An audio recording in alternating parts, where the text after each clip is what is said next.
Ngayong araw ay nasa harapan na nga natin ang pinakaaabangan ngayong taon na ito, ang matinding pagbabago pagdating sa mga 150cc class ng Yamaha. Ito ang Lexi 155, isang tunay na scooter na pang araw-araw, pang daily, pang hanap buhay at pang kalahatan. Madaming gamit dahil sa napakalawak na gulay board, o isang alam bang prototype ng Yamaha para ilabas ang mas magandang version pa nito. Yan ang aalamin natin, kung sulit bang kumuha ngayong taon ng Lexi 155 ng Yamaha. Tara, pag-usapan natin to. Lexi 155, ito na wala nang sana. Oh, Lexi 155, ito na pangarap mong motor. Loyal rider, boss motor.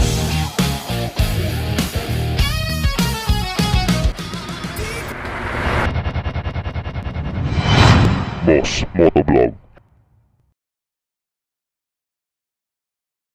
Unang tingin pa lang mga bossing, akala mo grabis na pinatangkad. Ganon talaga ang pinaka first appearance niya pag tiningnan mo. At kung alam mo yung Gravis mga bossing, isa 125cc engine yon.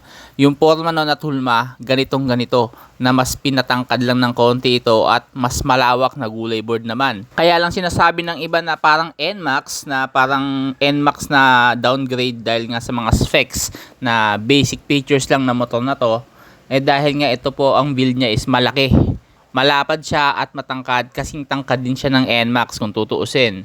Pero malayong malayo pagdating sa specs, dahil kung makikita nyo at mapapansin nyo mga bossing, kung nagbuklat kayo ng internet ng specs nito mga boss, kung mapapansin nyo, para lang siyang base model ng isang 125cc scooter ng Yamaha, na wala yung mga magagandang features ng NMAX gaya ng ABS dual, tapos traction control, keyless, at syempre yung answer back, ano. Ito po kasi mga boss, wala po lahat yung mga yon. Ang meron lang dito na features na maganda, ano, is yung Y-Connect, na pwede mong i-connect yung cellphone mo via Bluetooth connection. Pero hindi naman talaga ganun kailangan yung ganun yung Y-Connect. Ang kailangan talaga natin for safety, kagaya ng ABS at traction control. Pero syempre dahil nga ito'y parang base model pa lamang, ano, wala po yung mga yan. Kaya mapapansin nyo, ang mura niya sa market, nasa 99,900 lang po ang SRP nito. Pero kung kukunin mo dito sa kasa nito, nagkakahalaga ng 103,900. So medyo nagtaas siya dahil nga sa rehistro saka yung insurance. All in na po yun. Pero sa ngayon, dito sa kasa na napuntahan ko, wala pa po silang cash, hindi pa available, no? At hindi pa nila sure kung next month magkakaroon na ng cash nito. Ganon talaga pagka bagong labas at mainit sa market.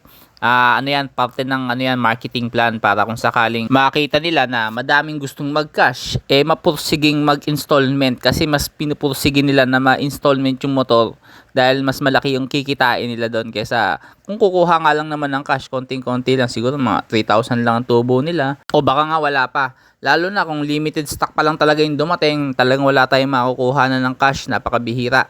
At kalimitan yan installment. Pero katagalan naman yan, nagiging available din naman yung cash. Mag-iintay nga lang tayo ng konti, mga ilang buwan. Pero meron naman ako nakikita ibang kasa na available naman yung cash. Yung nga lang, hahanapin mo siya, no?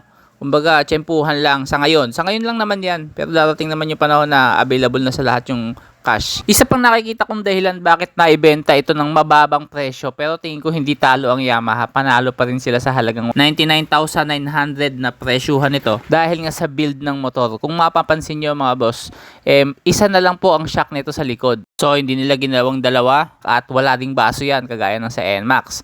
So syempre, plus features yun sa NMAX, pero pagdating sa Lexi, ito yung budget friendly naman. Although meron naman siyang nakaabang, sabi nga nila, no? Pero syempre, iba yun, hindi gastos ng Yamaha yun kung lalagyan mo man ng dual shock to. Pero may abang siya, kagandahan. Mamaya papakita ko sa inyo. Isa pa, dahil sa kanyang T-post na medyo tinipid.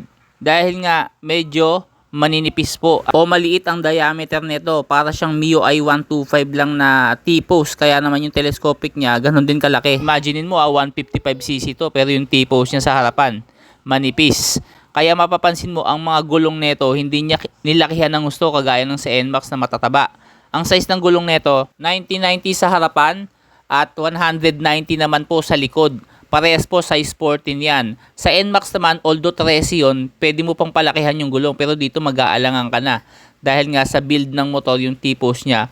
kasing laki lang ng size ng MIUI 125, MIUI Gravis, yung mga 125cc nila.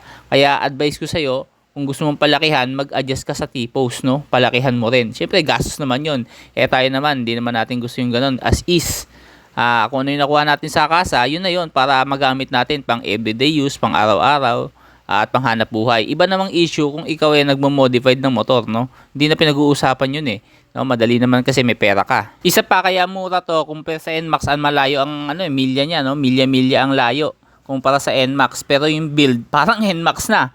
155cc pa. Isa pa dahil nga sa kanyang braking system. Hindi po naka-disc brake yung likod. Which is okay rin naman pagdating sa braking system. Pero syempre mas malakas pa rin yung dual disc brake harap at likod. Ano? Pero ang talino lang ni Yamaha dito, no? Para mabigyan niya ang Pinoy ng isang 155cc na mala NMAX ang datingan, pero hindi ganun kamahal, inilagay nila ang Lexi. Kung iisipin mo, nag-adjust lang sila ng bore dito and stroke. No, yun lang ang in-adjust. Nag-adjust lang sa makina, ginawang 155cc. Syempre, liquid cooled na yan. Naibagsak na nila ang presyo nito na mala NMAX yung tindigan, pero hindi ganun kamahal. Nasa tingin ko, aware sila at very aware ang Yamaha Philippines na ang mga Pinoy mahilig talaga sa mga 155cc, 150cc class na scooter. Yan talaga yung mabenta bukod sa 125. Yun nga lang, yung mga 125cc na motor na owner, na mga newbie rider noon, kalimitan kasi 125 para sa mga newbie riders yan kung tutuusin. Pero yung mga may-ari niyan, mga bossing, hindi papayag yan na habang buhay na lang sila na 125cc. Gusto rin nila makipakiramdaman yung isang 155cc na makina, which is mahal naman kung NMAX agad ang kukunin mo. Pero kung nasa part ka lang na nagbabudget ka at meron kang konting ipon at mga araw-araw mo yung motor, dyan papasok ang Lexi talaga. No, nasa unahan ng Lexi pagdating sa kategorya na yan. Kaya kumbaga win-win parehas to. Win sa Yamaha, win din ang makakabili nito dahil ang mura niya. At tingin ko napansin na rin ng Honda yon, na alam nila yung trend na yon na pupuntahan ng Lexi. Kaya kung napapansin nyo sa page ng Honda, nagbaba po ang Honda Click 160, which is ito ang magiging kabangga niya sa kategoryang yan sa pagdating sa 160cc, 155cc engine na maxi scooter, kumbaga baby maxi scooter na datingan sa Pilipinas. Ito talaga yung makakabangga. Kumbaga, bago pa bumulusok ng husto ang Lexi sa market, ibinaba na po ng Honda Philippines ang kanilang Click 160. Kaya magandang labanan, ano? Maganda yan. Tayo makikinabang, pero tingin ko ang advantage nito sa Click 160 dahil nga sa build ng motor na medyo malaki, which is yung mga kabataan, yung generation ngayon, medyo matatangkad na sila, no? Ayaw nila na medyo payat o maliliit na motor, which is nakaka-off yun sa Click 160. Ang gusto kasi ng mga rider ngayon na matatangkad, itong Lexi. At kahit yung mga maliliit naman ngayon na hindi biniyayaan ng tangkad, ang gusto pa rin yung mga ganito, yung mga malalaki na motor. Lowering kit lang o kaya naman panipis ng gulong, adjust ng shock, o kaya naman sa telescopic. Doon pa lang malaking advantage na ng Lexi over sa Click 160 ng Honda. Kaya magandang move ng Honda yon na ibaba nila ang presyo ng Click 160. Kung hindi, dudurugin sila ng Lexi na to. Pag-usapan natin sa sunod na video, pagkumparahin natin ng harapan yung Click 160 saka yung Lexi 155 ng Yamaha. Para sa basic specs ng motor, it is 155.9cc engine liquid cooled, 4-stroke single cam, 4-valve single cylinder, at kayang sumipa ng 15 horsepower. Same engine ng Aerox version 2. Pero maliit po ang tangke nito. 4.2 liters para sa 155cc. Talo ka sa long ride pero panalo ka naman sa city driving. Dahil nga maraming gasolinahan dito sa atin. Hindi ka problema dyan. Hindi issue sa'yo yan. Sa long ride ka lang medyo mag-a-adjust dahil nga 4.2 liters lang at 155cc ang makina mo. So isipin mo na lang, kung patatabaan mo pa yung gulong nito, magdadagdag ka pa ng bigat o yung shock, mas lalong lalakas ang gas consumption mo. Hindi na magiging advisable para sa mga budget friendly o kaya naman yung mga praktikalan. Isa pa mag-a-adjust ka, medyo maliit yung compartment niya. Parang kasing laki lang ng MIUI 125, hindi kasya yung full face helmet. Pero syempre yung mga ganito, build yan para lagyan mo ng top box. Pero bumawi naman siya sa lapad ng gulay board, mga bossing. Marami kang pwedeng ilagay. Yun talaga panalong panalo. Sobrang lapad niya. Pagdating naman sa cockpit, mga bossing, sa kanyang panel, naka-digital na yan. Tapos yung handlebar niya, balot na balot. Tapos sa kanyang mga buttons, mga bossing, mga basic, high and low beam, busina, left and right signal light sa kaliwa yan. Sa kanan naman po merong idling stop and start system, may hazard light at yung ignition. Tapos mapipansin nyo yung kanyang Blue Core technology, meron din po nakalagay na badges dyan sa gilid. Traditional na susi yan, meron ding seat opener, andyan na rin po yan. Tapos meron din po yung saksakan ng cellphone, ayan, useful po yan para sa mga nag-delivery rider. At isa din sa nagustuhan ko dito yung taillight, yung integration niya dito. Isang assembly na lang siya at ang ganda lang niya sa part na yan at bago sa panlasa natin at sa paningin natin mga Pinoy itong ganitong forma. Sa halagang 99,900 SRP o 103,999 dito sa napuntahan kong kasa o kahit isarado mo na ng 105,000 pesos to, panalo ka na rito sa Yamaha Lexi na to mga bossing. Kung ikukumpara mo kasi sa NMAX na nagkakahalaga ng 155,000 yung base model pa lang, at yung special edition naman nagkakahalaga ng 170,000 na yon. So medyo malayo ang diferensya niya kumpara sa NMAX. Pero sa power at specs ng makina, same lang. Panalo ka na rin dito kung ikaw ay naman ay nagbabudget lang.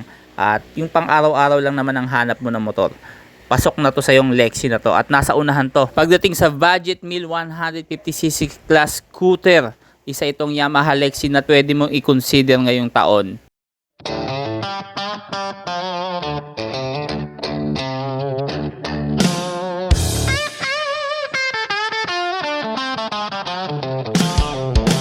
Gising sa umaga, diretso sa garaw.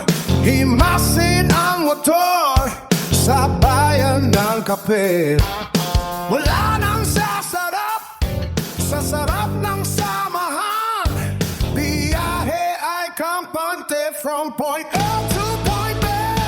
Lexi 155, ito na wala nang sana all. Lexi 155, ito ang pangarap mong motor. Loyal rider, boss motor.